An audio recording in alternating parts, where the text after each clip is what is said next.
Hei, draugi! Atkal Matars.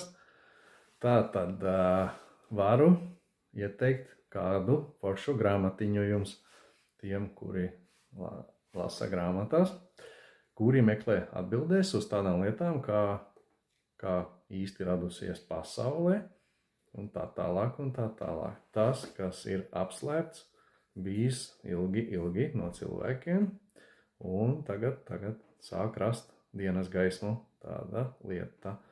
Tā kā tiem, kuriem interesē pasaules rašanās, patiesības un tādas lietas, varu ieteikt grāmatiņu, tūlīt parādīšu. Tātad šāda grāmata, Kabalas spēks saucās tātad, un latviešu valodā pieejama tātad atbildēs uz šādiem jautājumiem, vai pastāv Dievs, kādēļ mēs esam šeit, ja, kāpēc pasaulē ir tik daudz ciešanu un sāpju, kā mēs varam iegūt nepārtrauktu mūžīgu laimi. Tātad par to, kas ir Kabala, un tā tālāk, un tā tālāk. Arī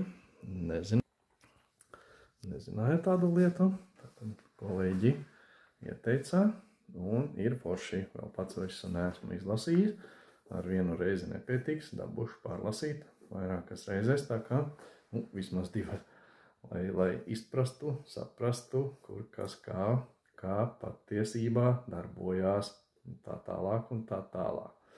Bet katrs pats var izlasīt, tas tik ir ieteikums, nevienam nekas netiek spiests, un var palasīt, uzzināt patiesības. Tā kā tādā veidā. Čau, pagaidām!